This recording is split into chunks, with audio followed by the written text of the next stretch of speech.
Well, hello everybody, welcome back with another interview. These are a couple faces that I'm sure you guys are familiar with by now because I have been talking about them and their work non-stop. We have Matt Groom and Kyle Higgins, but this time they are not working on a Massiveverse book. We're talking about instead Immortal Legend Batman. Welcome back, guys. Thank you so much. Great to be here. Thanks for having us. Yeah. Okay, I gotta know how this came about. Like, this just completely took everyone by surprise. I mean, it was Dan Mora that started everything off. He put up some art. I guess he feels like he's not drawing enough. He was just relaxing and putting up some cool designs of his own volition up on Instagram. And they were just tokusatsu inspired DC characters. And Kyle and I saw those and were like, those are sick. Those absolutely have to be part of something.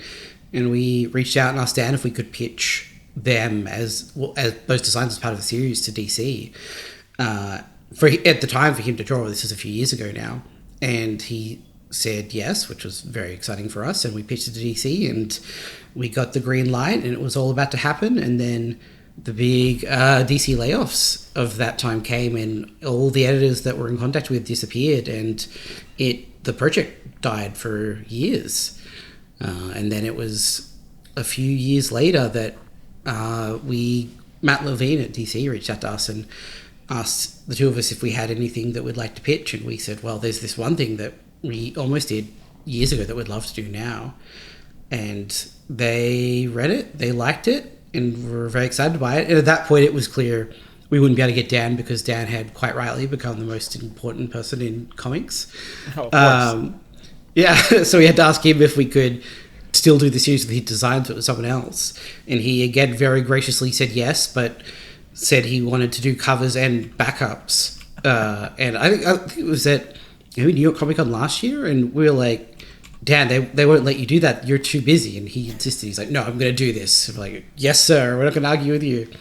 Is Dan even human? Like, I do not understand how he can possibly be working on so much and then keep that consistent level of quality. It's wild. He is incredibly talented, bizarrely fast, and very, very nice to a fault. It is, and also extremely handsome. So it's really unfair, kind of across the board. Just like a profoundly good-looking guy. Well, I know how he stays that handsome as well, because when we announced Immortal Legend Batman at C2E2 this year, the night before we all went out for deep dish pizza, and Dan had some, and then told us it's the first pizza he's had in like 4 or 5 years. Wow. And that was my reaction as well. But now you know. Dan's secret is he just doesn't carb out. I think that's the big takeaway. Oh, dude, that couldn't be me. Like, I had a business trip in New York like a month or two ago, and I did nothing but eat pizza and bagels for the entirety of it. Like, I came back a good 5 pounds heavier.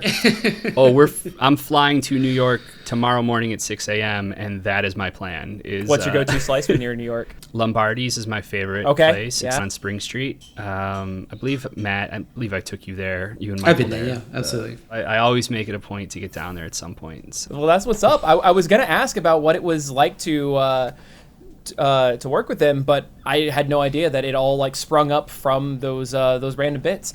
So, any other like Immortal Legend characters that we can expect to see outside of the Batverse? Matt, I just pulled up the old emails because I was trying to remember if it was 2019 or 2020. It was 2020, and there were actually, as a part of this is how amazing Dan is.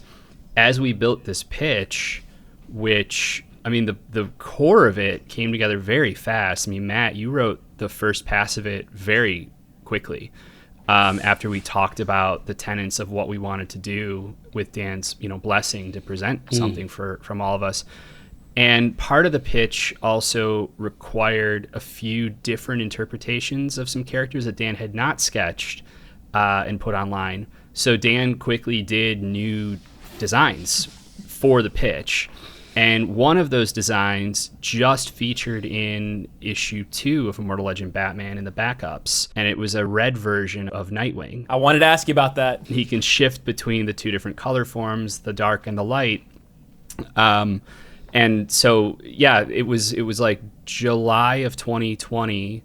And everything got, as Matt said, got put on hold and killed. And it wasn't until last year, 2024, that it all kind of circled back around. And I will say, when Matt Levine and Chris Conroy and others read it, I don't think I've ever been a part of a faster greenlight process than this one. And so yeah, it's been a blast. I mean, y'all are printing gold, so it's very easy to understand why this got the green light real quick. Well, let's rearrange my entire interview question list since you brought it up. I'm assuming the color change is a Flamebird reference. It's actually really more a reference to the era that brought Kyle to DC Comics, really, which is his New 52 Red Nightwing. Because I was thinking that, like, because it was fire, that it was going to be Flamebird, and then also, Kyle, I know that Nightwing is your favorite DC character, so I wanted to ask about if you, like, what it was like writing the character again. Don't worry, Drake. I forgot about Red Nightwing as well. I spent a lot of years trying to block it out, but here we go. I can't escape it. No, it was... It's actually interesting. I've seen a few people say online, like, oh, Kyle brought Red Nightwing back. It's like, no, actually, that was not his choice. I've talked about this publicly before, so I don't feel like I'm saying too much, or I'm too out of school at the moment, but I was almost fired off of Nightwing multiple times over arguing to try to get the blue suit back, like over the span of like years. Like I disliked the red so much. So it is when Tom Taylor and Bruno Redondo were doing their incredible run a few years ago, when it kicked off, they did that cover that's an homage to like the 1966 Batman show with like walking up the wall, you know what I'm talking about, where they've got the rope and they're walking up, and it's all these different iterations of Nightwing, and the Red Nightwing is in there. And I texted Tom and I was like, all right, with some perspective, you gain perspective, and I appreciate it now, even though I still want to write the blue one. Well, I mean, do you have a Nightwing story in your back pocket, either for like the main continuity or an alternate universe like you did with New Order? I mean, he's literally over my shoulder. Yeah. I mean, I'm not short for Nightwing takes. I'll put it that way. But it'd have to be the right situation and with the right artist, the right collaborator, and never say never, I guess is what I would say. But no, there's nothing at the moment. It's interesting that you guys are the ones that pitched Immortal Legend Batman based on the sketch, because I was getting a little worried that you guys might be getting boxed into the Toku. Like, that's all you guys are going to be working on. Do you feel like that's the case with your careers right now? I guess what I would say is I probably wouldn't have pitched this to DC as my first thought. And I think in some ways, like, when we originally pitched this, we had less Toku stuff going on. And then it was shortly after, I think, that time that we really got started on Ultraman. And then Inferno Red was even a little after, I think, it launched. So it is more Radiant a case Black of too. Yeah, it's wild, right? It was like such a long time ago. Oh yeah, this would have been pitched before Radiant Black. Well, that's something. Radiant Black came out February 10th, 2021, and we were pitching this in July of 2020. So we were working on Radiant Black, Inferno Girl Red, and Ultraman behind the scenes, but none of them had come to be. And even in our wildest kind of dreams, we weren't, we didn't know what Radiant Black and Inferno Girl Red and the Massiverse were going to kind of really take form as, and take hold as. So yeah, a little bit of a different era. Yeah, the pitch must have been that good, because I assumed that, okay, you guys have this whole back catalog of very proven Toku writing, and then it just made sense that you guys would be the ones to handle it. But I never figured out that was the timeline behind things. So that really does speak to the quality of the pitch you guys did. Yeah, we're very excited by it. And I think it was very high concept, and we baked like so much of like what we're getting to in the story now. It was back in that original document. It was very, very detailed in that way. So I could understand why they saw something interesting in it. In some ways, like I don't know that it was the Toku-ness of it all that necessarily brought them in, at least at that time. But it's also worth remembering that like it was also a pitch filled with Dan Mora art, and to some extent, like what we do is, a little superfluous when there's stuff that is that gorgeous on every second page, you know? Yeah, kind of like the 90s where it was very artist driven. Look, I mean, there are so many designs. I just finished doing interview questions with Michael for our Radiant Black, our second hardcover, our massive edition, our second volume of it. And so many of the designs of our like big characters, like not Shift, but like some of our other villains, all started with designs that Marcelo did first that were so cool, and then it became like, okay, well, let's find a place for this and build a character around it. Ryan Parrott said to me when I was doing Nightwing way back in the day that like 90% of a new character, hero or villain, like working is the design. And I think the numbers actually higher. I think it's more like 98% of like of it working is that. I mean, look at Spider-Man. But I will. Yeah, I mean, well, look at Venom. Like look at a lot of characters that have stood the test of time. Like it's a visual medium. It's a visual language, and like it has to draw you in on that level first. And the other thing is, just to circle back real quick to what Matt was saying, it is funny how a couple years, how much can change in that time, because when we started talking to Matt Levine and DC about Immortal Legend Batman again last year, I can tell you that like our association, having built the Massiverse, as well as, you know, Matt and I both worked on Power Rangers, our Ultraman, etc., it was definitely a feature and not a bug. So the idea that like we not only are known for playing with and being inspired by this genre, but also have built out, you know, a successful contemporary superhero line that just happens to be playing with that genre as well, was definitely something that they were really keen on. I mean, Matt's got a Immortal Legend Batman poster behind him there, and the text on the poster, it surprised me when it showed up at my door. It says, "From the minds of the Massiverse." And it's like, I don't know the last time I've seen, at my time at DC back, 10 years ago, there's no way they were going to reference an Image book, much less an Image universe, when they're promoting Batman. You know what I mean? So, and then the last thing I'll say on it is that the joke I like to make now, but there is, especially in this landscape, there is a lot of truth to it, is that the only difference between a pigeonhole and a brand is if you're making enough money. Like, if you're doing something that you love, and you can build out kind of a niche in it, it's not to say that you want to stay there forever or anything like that, but it does become something to kind of anchor your associations with, to not only readers, but just as importantly, maybe more importantly, to retailers.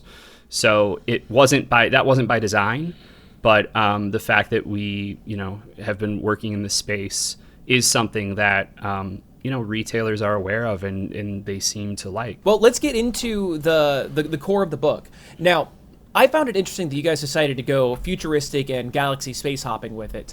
Why go that direction as opposed to what y'all have been doing with all of your Toku work and keeping it in a relatively modern Earthbound experience? I think that's why initially, and Matt can speak to this more, but because of not only that's what we have been doing with other stuff, but also with what would be unexpected for Batman. And talking about different touch points, especially with Toku, and there are other influences here beyond Toku for sure. There's, the cosmic sci-fi and the lone gunman Western kind of stuff as well. But like Space Sheriff Gavon was a point of reference for us. It was something I really love, and we talked about, and just the idea of like the lone crusader in his what became what Matt named his Star Strider, traversing the cosmos, felt like a really kind of bold interpretation for Batman to start with. But Matt, what was you then, I remember after we did our first big call, like late at night talking through it, I mean, you really crystallized a lot of this. Were there other aspects of the the cosmic that were appealing to you for Batman? We had done Toku stuff, and it was still on the way as far as the world was concerned, but we were definitely looking for like a way to not just do the same thing again. And that was a big part of wanting to bring in, like, yeah, it's going to be Toku inspired, and that's kind of baked in because of what Dan did, but we also want to bring in these other influences. We want to make it more sci-fi. We want to bring in this Western feel. And I think part of it is drawn from Toku in the sense of, one of the beautiful things about Tokusatsu is that it allows you to take interior ideas and themes and bring them to life in the biggest way possible, the most creative way possible. And knowing that Batman has so much potential, we just kind of wanted to take that to 100. Like, what is the most extreme way of representing all of these ideas? And I think we could say now that perhaps we couldn't say a little bit before we were promoting the book, it is very much about Bruce Wayne. And it's about who he is and what Bruce Wayne deals with in the same way that, you know, the mainline Batman books do, but we're able to take Batman's struggles with his demons and make them literal and make him have to fight them. And I think once we arrived at that idea, we're like, let's push it out. Like, what's the biggest, highest concept version of that we can tackle? And I think the sci-fi elements of that, and more space opera rather than sort of like, you know, like grounded sci-fi, it just felt like the most exciting creative expression of that idea. Something that Matt just keyed on there is one of the things I love so much about Toku, but also one of the things I think lends itself to this version, this interpretation of the Rogues Gallery, is that Toku has a tendency, it does a really, really good job of literalizing the metaphorical. And the idea of taking these themes, and in this case, these different aspects of Bruce and who he is and his psyche that make him Batman, and down to his ego that is probably tied into why he makes the mistake he makes that creates this whole problem and situation in the first place, which we'll get into in subsequent issues. That felt like a really, really smart way to literalize the metaphorical by way of the creations of reinterpretations of the classic Batman Rogues Gallery, but through this very, very personal lens. I mean, they're literally pieces of Bruce, and or aspects of his kind of personality that then become these threats. And I think that, to me, that's the spirit of the genre, the Toku genre, really influencing the book, even more so than the aesthetics. People have been talking for years about how the various rogues, or at least the most common rogues in Batman's gallery, are already mirrors of different aspects of him. So it's very interesting to see you guys actually bring that to the forefront and make the subtext just text at that point.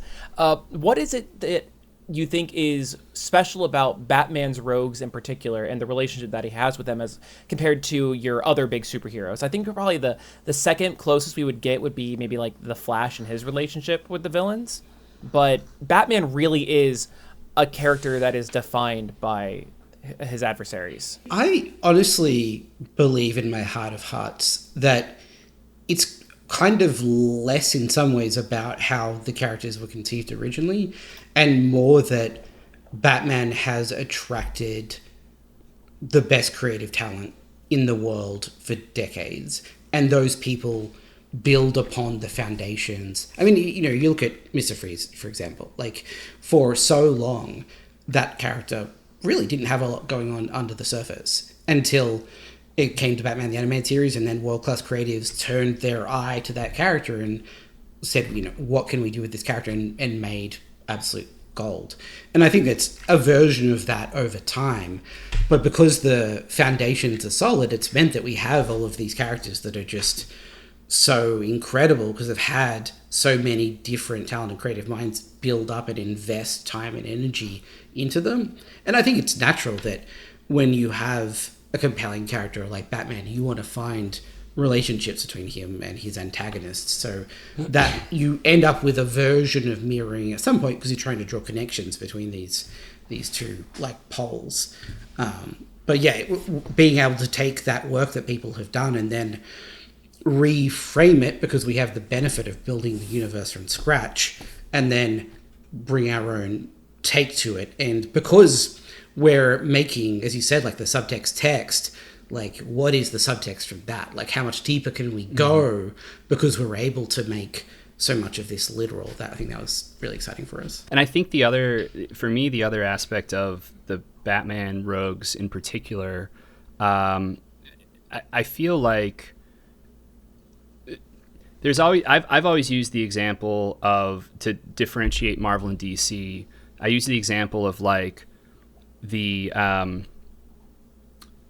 flawless titans that you look up to, like, and I have this wrong. Do I have this flipped, Matt? It's the Titans and the gods, right? I used to think it was the gods and the Titans, but it's actually flipped, right? Been a while since yeah, but I know what you mean. Yes, you know where I'm going. Yeah. So the flawless titans that you look up to, you know, in Greek references like Zeus, things like that, those are the DC heroes. They're not the heroes that you could be, they're the heroes that you could be saved by. Whereas the Marvel universe are made up of these flawed titans that are much more world outside your window, like the heroes amongst us that your neighbor could be, you could be, etc. And I feel like all of the Marvel characters tend to be built on a core that is really, really strong, and sometimes there's tragedy there. Doesn't always have to be, but the Batman villains are all built on something like that, or the best reinterpretations of the villains, like Mr. Freeze, are built on that same type of engine. And I think that tragic core that also speaks to not only the concept of the villain, but the themes that the villain is going to be kind of dancing around, or you're going to be exploring with, that marriage between them all is what makes a villain kind of pop and stand the test of time. It's the same for a hero in a lot of ways. Batman and the Rogues Gallery are I grew up a Marvel fan, but Batman and Nightwing and the Batman, mythos are my favorite characters in comics, bar none. And I actually think it's because as a kid, they were the closest to Marvel heroes in the DC universe for me, which is ironic when you really think about it. But I do think, to echo what Matt was saying about the creative talent, I mean, you look at what, the stuff that Bob Kane created it's really nothing without Bill Finger. And then it just starts from there and goes on and on and on. And then, obviously what Frank did in the 80s and what Denny did in the 70s, and then as an editor in the 90s, like it's an amazing legacy of top tier talent bringing their A game to really kind of define villains in an interesting way, to challenge Batman in interesting and new ways. Well, it's interesting that you mentioned that how Batman and his mythos are a mosaic of all the talent that has gone on board, because you guys have assembled your own family with this, because it was really delightful to flip over into the credits page and see a lot of names that I've seen in Massiveverse. We got Erica working on the art there. We got Becca Carey on lettering. How does it feel to come into a new project with your own entourage ready to go and make this happen? More than anything, for me, tremendously helpful, because outside of the backups, this is the Inferno Red team. It's Erica on art, it's Igor on colors, it's Becca on letters. Kyle is creative director on Inferno Red. Obviously, I write it.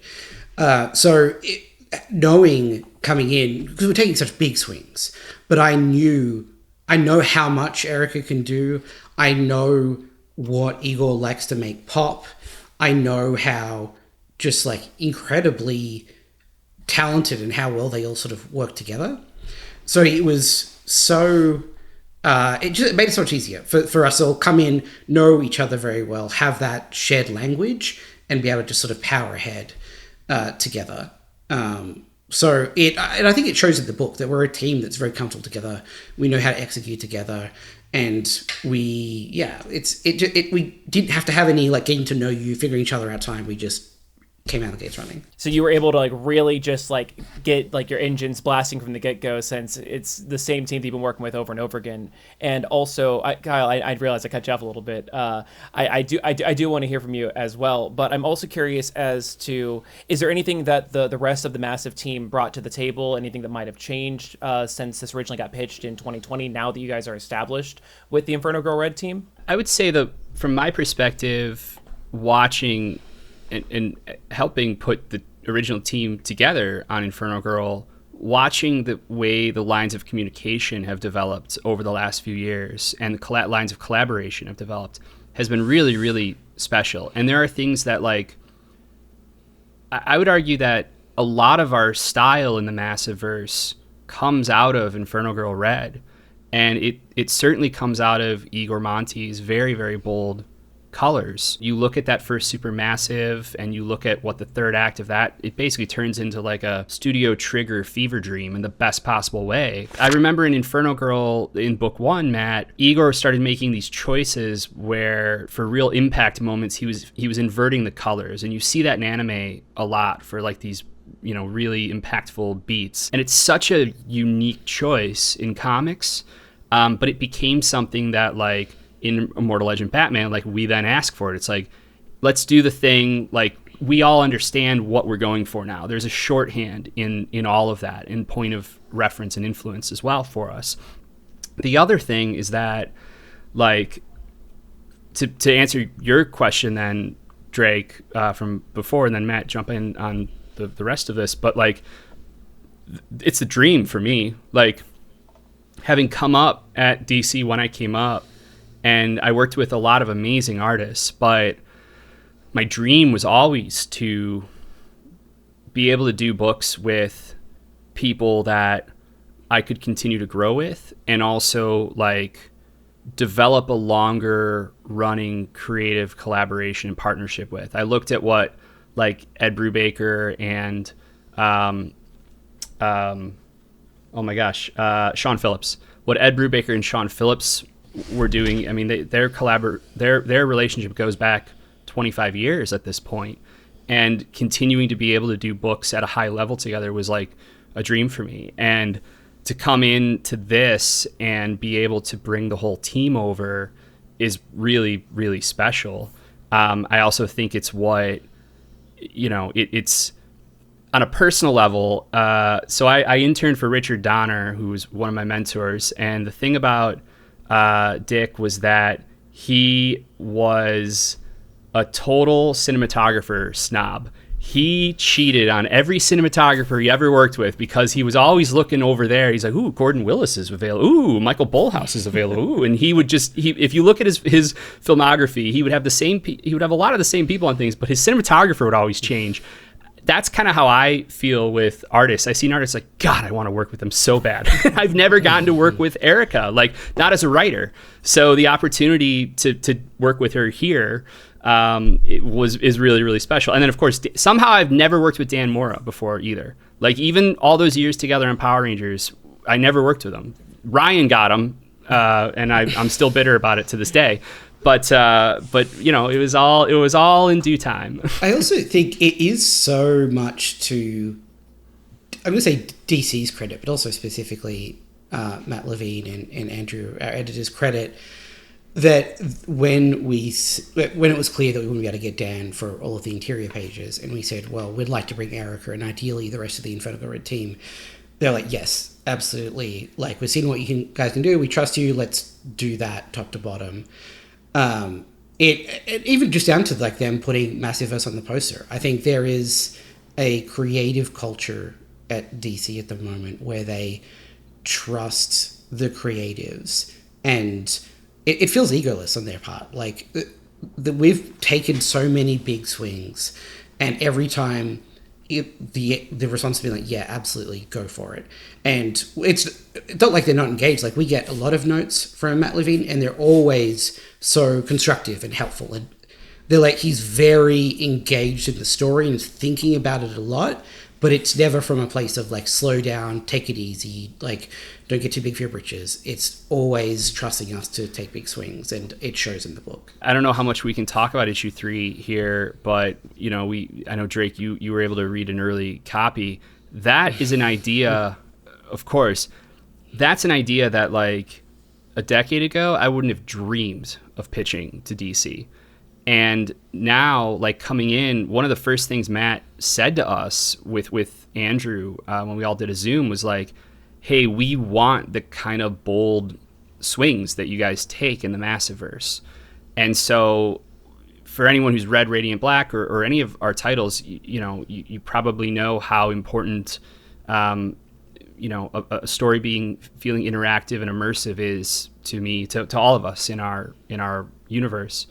And so I remember a year ago, about this time at New York, Matt and I were talking about this issue in particular, and we stayed up until about we were at our mutual friend Mark Guggenheim's place, and we stayed up till like 2 a.m. with this incredible view of the city, just talking about like, look, this is the issue to take a crazy swing. It's the Riddler. Can we actually pull this off? Can we do this in a way where we're going to put readers in Batman's shoes trying to solve these puzzles? And can we design the puzzles so the readers also have to solve them? And that's something that I don't know if we didn't have the relationship that we have, as well as, as creative collaborators, especially, and the track record of having done this kind of stuff before. I don't know that we would have been bold enough to try it, much less spot the pitfalls ahead of time and be able to work around them in order to like turn this into something that is really unique for the medium. Well, I'm really glad that you got to be both brave and bold. Well done. Thank you. It's so much more work for Matt Levine. Like it is so much more work for production at DC.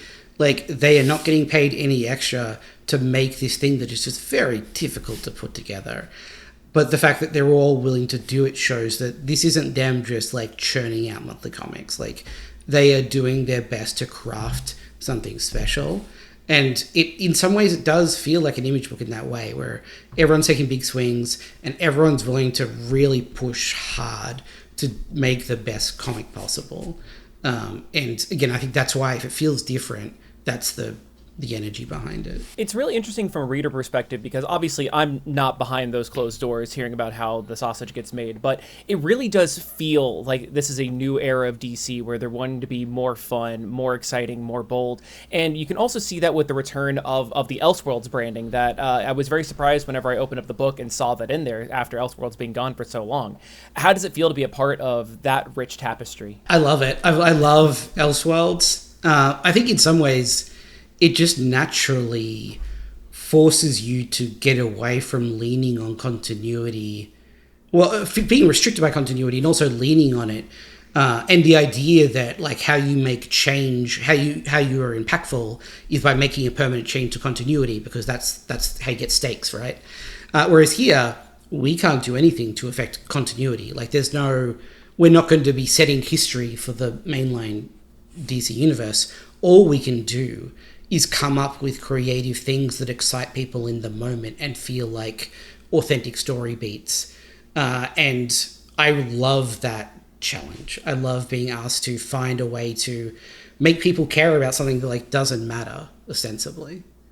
And then of course it's such a like raw creative space to play in. A couple years ago when I was I guess it's like almost 10 years ago at this point, when I was doing what became Nightwing, The New Order, that was originally supposed to be an Elseworlds book, and I was so excited that there was this embracing of the Elseworlds line again that seemed to be happening, and then that didn't happen, and so it ended up just being this kind of one-off, but done in the spirit of an Elseworlds. And I think it's it's a line with such a rich history of innovation and really, compelling storytelling and invention.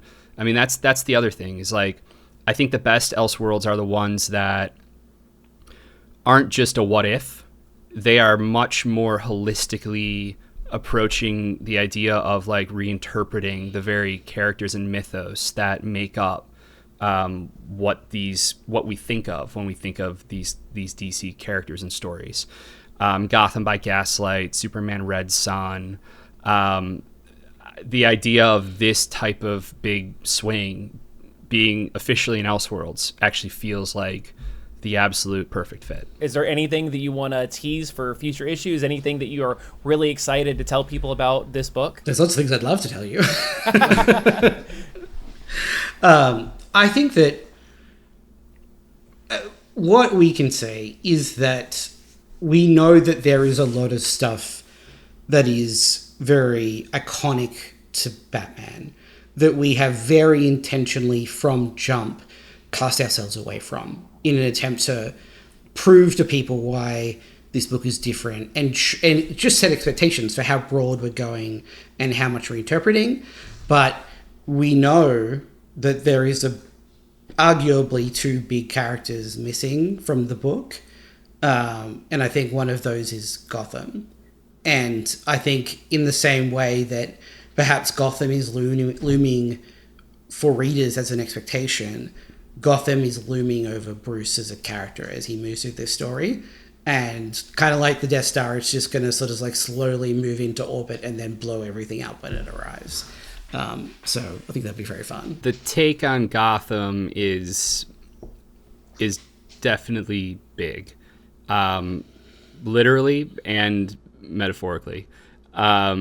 If you've read any of the issues thus far, anytime we've referenced Gotham, you may notice that the reference is not characters saying, something in Gotham. They're saying on Gotham. Yep. Gotham is a world unto itself, and it's a very specific kind of world. I'll say that. Once you start to see the visuals from it, I think you'll understand what I mean.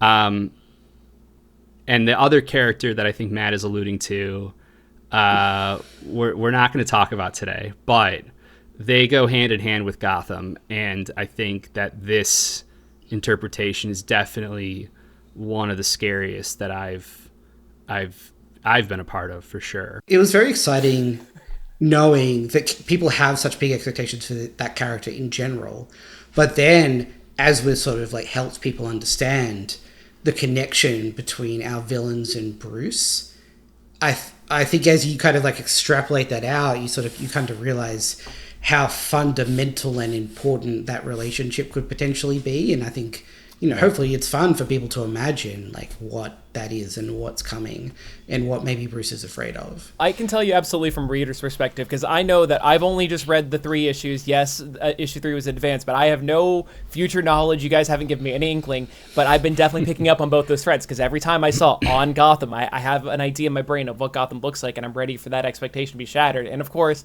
there is that other looming character who I'm sure is connected to all the shadows that I am just waiting and waiting for the drop. Well, look, I don't shatter things anymore. That's a different IP. But I do think we will at the very least upend expectations, I think. The last thing I do want to say, though, I'd be remiss if I didn't mention it.